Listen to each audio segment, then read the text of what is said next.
যে নিউজটা নিয়ে বিভিন্ন মহলে আলাপ হচ্ছে, কেউ আস্তে করছেন, কেউ ফিসফিসিয়ে বলছেন, আবার কেউ একটু জোরে সোরেই বলছেন। বিষয়টা কি, আমাদের সেনাপ্রধান জেনারেল ওয়াকারুজ্জামান উনি কিছু কথা বলেছেন। আজ উনি রাজধানীর রাওয়া ক্লাবে জাতীয় শহীদ সেনা দিবস উপলক্ষে একটা অনুষ্ঠান হয়েছে, সেই অনুষ্ঠানে উনি কিছু বক্তব্য দিয়েছেন এবং সেই বক্তব্যটার একটা ভিডিও আমি শুনেছি, কিছু কিছু মিডিয়ায় দেখলাম। মিডিয়ার বক্তব্যগুলো আমার কাছে কখনো কখনো আমি ভিডিওর সঙ্গে যখন মিলাতে গেলাম দেখলাম যে অতটা মিলল না। অনেকে একটু যেন সেন্সর করে দিয়েছেন, কঠিন কথাগুলো আস্তে করে বলেছেন, এরকম মনে হলো আমার কাছে মিডিয়াগুলোতে, বিশেষ করে যে অনলাইন মিডিয়া যেগুলো আছে। বাট মূল যে ভিডিওটা আমি দেখেছি এবং সেই ভিডিওর বক্তব্যটা দেখে অনেক কিছু আমার কাছে মনে হয়েছে যে এটা ইঙ্গিতপূর্ণ কথা উনি বলেছেন এবং উনি বেশ সরাসরি কথা বলেছেন কিছু কিছু বিষয়গুলিতে। এবং আমার কেমন লেগেছে বক্তব্যগুলো সে আলোচনায় আমি একটু পরে আসছি। তার আগে আমি কিছু কথা বলি। যারা এই ভিডিওতে দেখবেন ওনার বক্তব্যটা, আমি তাদেরকে আবার রিকোয়েস্ট করব, আপনি ওনার বডি ল্যাঙ্গুয়েজটা দেখবেন, ওনার কথা বলার স্টাইলটা দেখবেন।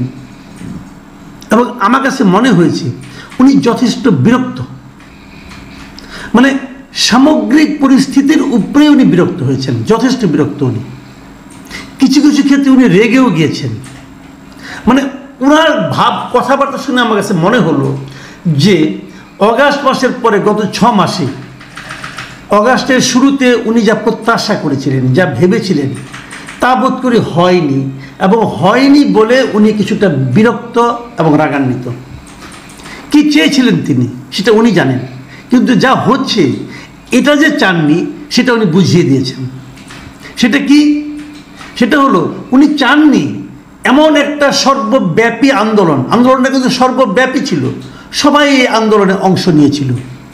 কিন্তু এই আন্দোলন ওনার ভাষায় যে এখন কি হচ্ছে, নিজেদের মধ্যে মারামারি কাটাকাটি হচ্ছে, এটা উনি চাননি। হচ্ছে কি, আপনি নিজেকে প্রশ্ন করেন, আসলেই কি দেশে এখন নিজেদের মধ্যে মারামারি কাটাকাটি চলছে না? চলছে। আপনি হয়তো বলবেন না নিজেদের মধ্যে হচ্ছে না, আমাদের আর ওদের মধ্যে হচ্ছে। হয়তো আপনি এটা বলবেন যে আমরা এক পক্ষ, ওরা আর এক পক্ষ, ওদেরকে নিশ্চিহ্ন করে আমার কাজ, অতএব ওদেরকে নিশ্চিহ্ন করতে গেলে একটু মারামারি করতেই হবে, একটু ভাঙাভাঙি করতেই হবে, একটু আগুন জ্বালাতেই হবে। হয়তো এটা আপনার যুক্তি, কিন্তু আমি যতটুকু বুঝেছি এই যুক্তিটাকে জেনারেল ওয়াকারুজ্জামান যেন পছন্দ করছেন না। উনি আইন শৃঙ্খলা রক্ষার ব্যাপারে কিছু কথা বলেছেন, যে আইন শৃঙ্খলা কেন রক্ষা করা যাচ্ছে না, কেন আইন শৃঙ্খলার পরিস্থিতি ভালো হচ্ছে না। এবং এই জন্য কিন্তু উনি বলেছেন খুবই গুরুত্বপূর্ণ কথা, যে উনি বলেছেন যে পুলিশ, র্যাব, যে সমস্ত সংস্থাগুলি আছে, এনএসআই, এদের মনোবল যে ভেঙে গেছে এইটা উনি বলেছেন। যেমন ওনার কথায়, আমি ওনার ভাষায় পড়ে শোনাই আপনাদেরকে। উনি বলেছেন যে আজকে পুলিশ সদস্য কাজ করছে না, এর বিশাল একটা বড় কারণ হচ্ছে অনেকের বিরুদ্ধে মামলা, অনেকে জেলে। RAB, BDR, DGFI, NSI panicked, মানে তাদেরকে আতঙ্কের মধ্যে রাখা হয়েছে। তারপরে বলেছেন বিভিন্ন দোষারোপ, গুম, খুন ইত্যাদি। তারপর বলেছেন যে এগুলো তদন্তও চলছে, অবশ্যই তদন্ত হবে, দোষীদের বিচারের আওতায় আনতে হবে, এমনভাবে কাজটা করতে হবে যেন এই অর্গানাইজেশনগুলো আন্ডারমাইন্ড না হয়। মানে ওনার বক্তব্যটা কিন্তু খুবই, আমি এই বক্তব্যটাকে সমর্থন করি ভাই। ওনার বক্তব্যটা খুবই স্পষ্ট। উনি বলেছেন যে যারা এই ধরনের অন্যায় করেছেন, খুন করেছেন, গুম করেছেন, যারা করেছেন তাদের শাস্তি হতে হবে, কিন্তু এই শাস্তিটাকে এমনভাবে করা যাবে না, তাদের বিরুদ্ধে এমন এমন কথা বলা যাবে না যাতে নাকি এই পুরো অর্গানাইজেশনটাই হীনমন্যতায় ভোগা শুরু করে। এবং তাই হচ্ছে, কিন্তু সেরকম কথাই কিন্তু হচ্ছে। বিভিন্ন জন নিজের মতো করে যা খেয়াল খুশি বলে যাচ্ছেন, কিন্তু একটা পুরো প্রতিষ্ঠানকে যদি আপনি হেয় প্রতিপন্ন করেন এবং তারপর সেই প্রতিষ্ঠানের কাছ থেকে আপনি যথাযথ দায়িত্ব পালন কেন করছেন না এই অভিযোগ করেন, তাহলে দুটো তো মিলল না। আপনি পুলিশকে সারাদিন গালাগালি করবেন এবং তারপর চাইবেন যে পুলিশ কেন আইন শৃঙ্খলা রক্ষা করছে না, এটা হয় না ভাই। এই কথাটাই 6.5 মাসের মাথায় এসে সেনাপ্রধান উচ্চারণ করেছেন। দেশে কি অরাজক অবস্থা চলছে না? চলছে। কেন চলছে সেটা না দেখে না খুঁজে আপনি যদি কেবল দোষারোপের রাজনীতি করতে চান এবং কিছু হলে পরে আপনি স্বৈরাচারের দোষরদেরকে দায়ী করতে চান যে ওরা করেছে, তো ওরা তো সব জেলে আছে, ওরা তো ধরে ধরে নিয়ে যাচ্ছেন, কেউ জেলে আছে, কেউ পালিয়ে আছে, কেউ দেশ ছেড়ে পালিয়েছে, তারপরেও নিশ্চিহ্ন করার প্রবণতা আপনাদের বন্ধ হচ্ছে না, তাহলে কীভাবে হবে? এবং উনি কতগুলি কথা বলেছেন, যেমন ধরেন উনি বলেছেন স্পষ্ট করে দেশের আইন শৃঙ্খলা খারাপের পিছনে কিছু কারণ আছে। প্রথম কারণটা হচ্ছে আমরা নিজেরা হানাহানির মধ্যে ব্যস্ত, একজন আরেকজনের বিরুদ্ধে বিষোদ্গারে ব্যস্ত। এটা একটা চমৎকার সুযোগ অপরাধীদের জন্য। যেহেতু একটা অরাজক পরিস্থিতি বিরাজ করছে, তারা খুব ভালোভাবেই জানে এই সময়ে অপরাধ করলে পরিত্রাণ পাওয়া সম্ভব, সেই কারণে এই অপরাধগুলো হচ্ছে। সিম্পল কথা, আমরা এগুলো দেখছি না? আপনি যদি আজকে রাস্তায় বের হয়ে একজন লোককে দেখেন যে সবাই পিটাচ্ছে, আপনি বলবেন ভাই কেন পিটাচ্ছ? বলবে সেই স্বৈরাচারের দোষর কাজে পিটাচ্ছি, সাতক্ষুর মাপ, কিচ্ছু হবে না, মেরে ফেললেও কিচ্ছু হবে না। তো এটা কি হচ্ছে? এই হানাহানির কারণে কিন্তু হয়তো সে কিছুই না, হয়তো তার সঙ্গে তার ব্যক্তিগত একটা রোষ ছিল, কিন্তু ওইভাবে একটা ট্যাগ দিয়ে তাকে আপনি মব কালচারের মধ্যে ঢুকাই দিলেন, মব জাস্টিসের মধ্যে ঢুকাই দিলেন। এই জিনিসটার ইঙ্গিতে কিন্তু সেনাপ্রধানের কথায় এসেছে। সেনাপ্রধান যে কথাটা বলেছেন, আরেকটা কথা বলেছেন, আমি সেটাও বলি, যে বিডিআর বিদ্রোহ নিয়ে উনি কিছু কথা বলেছেন।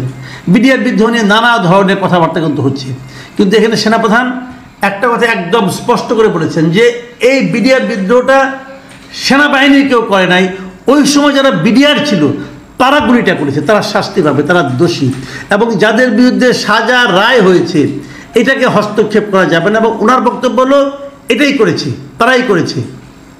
এইখানে বিদেশের কেউ, পলিটিশিয়ান কেউ জড়িত ছিল কি ছিল না সেটা উনি বলেছেন যে একটা তদন্ত কমিশন হয়েছে, তারা দেখবে, তারা ওই তদন্তটা করবে কেন দায়ী ছিল, কিন্তু গুলিটা যে করেছে তাকে তো শাস্তি পেতেই হবে। জেনারেল ওয়াকারুজ্জামানের কথা অনেকে কে কীভাবে নেবেন আমি জানি না, বাট আমি যেটা শুনেছি, আমার কাছে যেটা মনে হয়েছে, আর ভেতরে পেছনে কি আছে না আছে এটা নিয়ে হয়তো আগামী কয়েকদিন গবেষণা হবে, হয়তো সেই গবেষণায় আমিও গা ভাসাবো, আমিও লিপ্ত হবো, আমিও খোঁজার চেষ্টা করব যে কেন উনি এগুলি বললেন। কিন্তু আমি এতটুকু বুঝেছি ওনার বডি ল্যাঙ্গুয়েজ দেখে, ওনার উচ্চারিত ভাষা শুনে, যে উনি বিরক্ত হয়েছেন। সেনাপ্রধান কেন বিরক্ত হচ্ছেন, কার উপর বিরক্ত হচ্ছেন?